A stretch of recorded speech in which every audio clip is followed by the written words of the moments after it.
अस्सलाम वालेकुम व्यूअर्स, मैं हूं शाकिर सोलंकी। व्यूअर्स, आज तीन चार अहम खबरें हैं जिनका जिक्र करेंगे। एक तो इस्लामाबाद लाहौर मोटरवे पर खातून से इज्तिमाई ज़्यादती हुई है। बहुत बड़ा एक खौफनाक वाक़या हुआ है।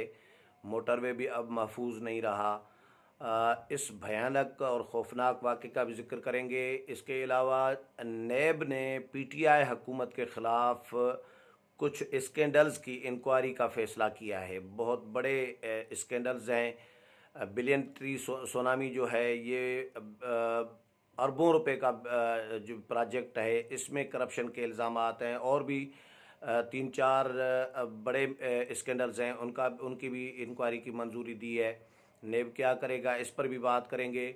इसके अलावा शुगर मिल्स स्कैंडल जो है, इसका भी जिक्र करेंगे कि शहबाज शरीफ ख़ानदान ने अपनी जो अल अरबिया शुगर मिल है उसके ख़िलाफ़ इंक्वायरी रोकने के लिए लाहौर हाई कोर्ट से रुजू कर लिया है। क्या कहा है अदालत ने? गुज़श्ता रोज़ समाअत हुई थी, उसमें क्या अहकामात जारी हुए हैं, इसका भी जिक्र करेंगे। इसके अलावा इस्लामाबाद हाई कोर्ट के एक जज को बरतरफ किया गया था, शौकत अजीज़ सिद्दीकी को।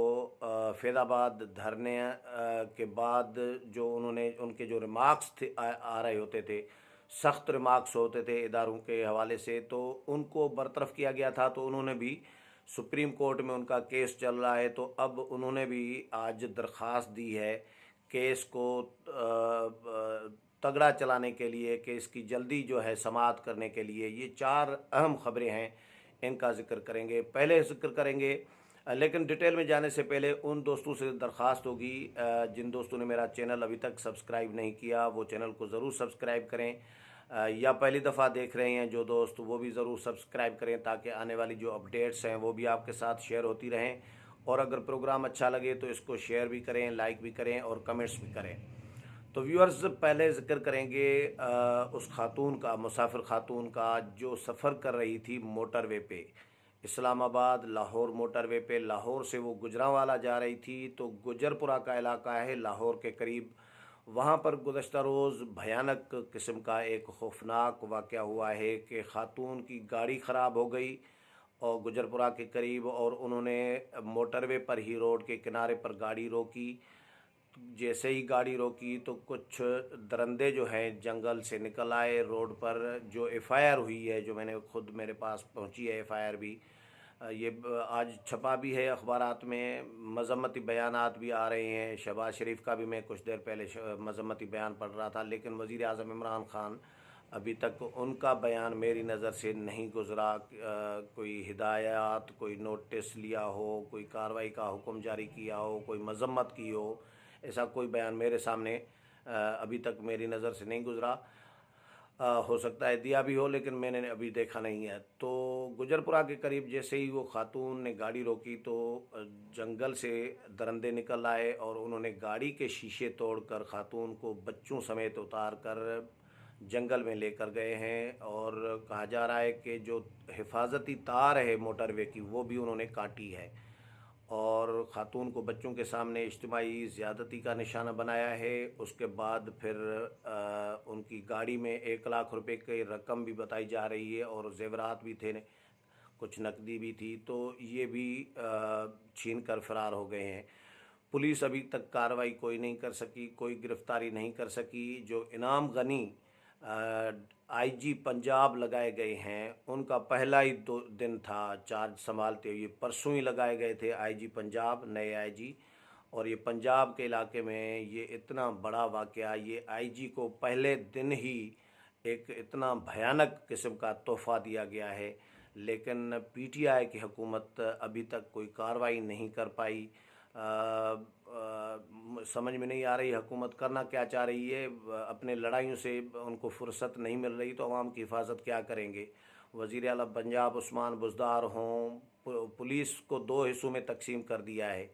एक अनारकी सा माहौल पंजाब पुलिस में इस वक्त पैदा किया गया है, और जो जूनियर्स हैं वो अपने सीनियर्स का या अपने बॉस का, अपने हेड का हुक्म मानने के लिए तैयार नहीं है। वही इमरान खान के सिविल नाफरमानी वाली तहरीक वाला सीन बिल्कुल पंजाब पुलिस में नज़र आ रहा है। लेकिन कोई नोटिस लेने वाला नहीं है। ये एक वाक़या इस वाक़े की हम मज़म्मत करते हैं, जितनी भी मज़म्मत करनी चाहिए वो कम है। हुकूमत को फ़ौरी तौर पर इस वाक़े पर कार्रवाई करनी होगी। मोटरवे महफूज एक रास्ता समझा जाता था पाकिस्तान में कि वहाँ पर मोटरवे पुलिस होती है, गाड़ी ख़राब होती है तो वो मोटरवे पुलिस वाले जल्दी पहुँच जाते हैं, हेल्प आउट करते हैं, लेकिन ये वाक़या समझ से बालातर है। दूसरा ज़िक्र करेंगे शौकत अज़ीज़ सिद्दीकी के केस का, कि इस्लामाबाद हाई कोर्ट के जो शौकत अज़ीज़ सिद्दीकी जज थे, उन्होंने कुछ फ़ैसले सख्त दिए, सख्त रिमार्क्स देते रहे, तो उनको हटा दिया गया था। अब उन्होंने दरख्वास्त, उनका सुप्रीम कोर्ट में केस चल रहा था तो उन्होंने दरख्वास्त दी है सुप्रीम कोर्ट में आज के 15 नवंबर को इस केस की समाअत की जाए, समाअत के लिए मुकर्रर किया जाए। 13 फरवरी को समाअत की थी सुप्रीम कोर्ट ने, और समाअत मुलतवी कर दी थी मार्च तक, लेकिन वो मामला डिले हो गया। फिर ज़ाहिर है कोरोना शोरोना भी था तो केसेस स्लो चल रहे थे सुप्रीम कोर्ट में भी। तो आज उन्होंने दरख्वास्त दी है कि इस केस के साथ मेरे आइनी और कानूनी जो हुकूक हैं वो जुड़े हुए हैं, और अदलिया की आज़ादी, कानून और आइन की बालादस्ती और इस हवाले से जो है अदालत का जो एहतराम है या वक़ार है वो जुड़े हुए हैं, इसलिए इस केस की समाअत की जाए। ये आज उन्होंने दरख्वास्त दे दी है।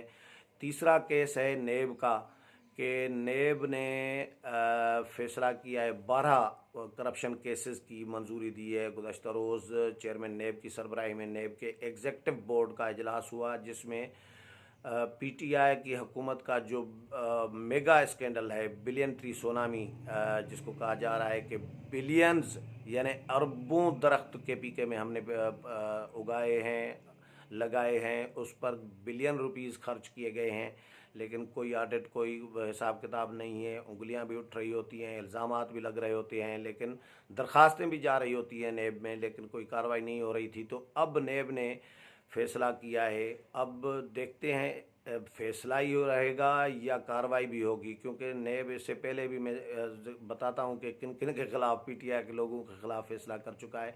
इसके अलावा दूसरा केपीके का जो टेक्स्ट बोर्ड है उसमें भी करप्शन हुई है। नेब ने ये भी फ़ैसला, उसकी भी मंजूरी दी है कि टेक्स्ट बोर्ड केपीके में जो करप्शन हुई है उसकी भी इंक्वायरी की जाएगी। शुगर स्कैंडल्स जो है, शुगर जो सब्सिडी थी शुगर पर जो दी गई थी उसके हवाले से भी, और मिल्स मालकान के ख़िलाफ़ भी इंक्वायरी की मंजूरी दी है। 12 मुख्तलफ केसेस हैं, मुकदमात हैं, केसेस हैं या जो करप्शन के केसेस हैं उनकी मंजूरी दी है इंक्वायरी की नेब ने। अब देखते हैं, नेब पहले भी इंक्वायरी की मंजूरी दे चुका है। ग़ुलाम सरवर ख़ान वफाकी वज़ीर हैं, नूर अल हक कादरी वफाकी वज़ीर हैं, इनके ख़िलाफ़ तो इंक्वायरियों की मंजूरी दे चुका है, लेकिन उनकी भी इंक्वायरी अभी तक कोई नतीजा तो नहीं आया, कोई बिल्कुल लाहासिल है।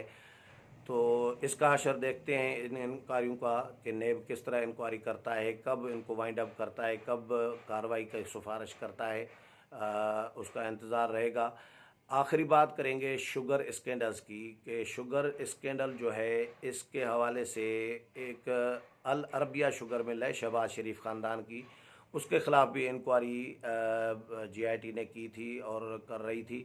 तो इस लाहौर हाई कोर्ट में शहबाज शरीफ की जानिब से उनके वकील ने दरख्वास्त दी है कि अल अरबिया शुगर मिल्स के ख़िलाफ़ इंक्वायरी रोकवाई जाए, बंद की जाए, और जो तलबी के नोटिसेस हैं जो जेआईटी ने जारी किए हैं वो कलअदम करार दिए जाएं। वफाकी हुकूमत ने, वफाकी काबीना ने जो अल अरबिया शुगर मिल्स के ख़िलाफ़ कार्रवाई का फ़ैसला दिया है, हुक्म दिया है, वो गैर आइनी और गैर कानूनी है। ये दरख्वास्त दी गई है और अदालत को कहा गया है, दरख्वास्त में ये अदालत को रिक्वेस्ट की गई है कि इसको तलबी के नोटिस को कलअदम करार दिया जाए और अल अरबिया शुगर मिल के ख़िलाफ़ कार्रवाई जो इंक्वायरी है वो बंद कराई जाए, वो गैर कानूनी और गैर आइनी है। जो इल्ज़ामात लगाए गए हैं वो बेबुनियाद हैं। तो लाहौर हाई कोर्ट ने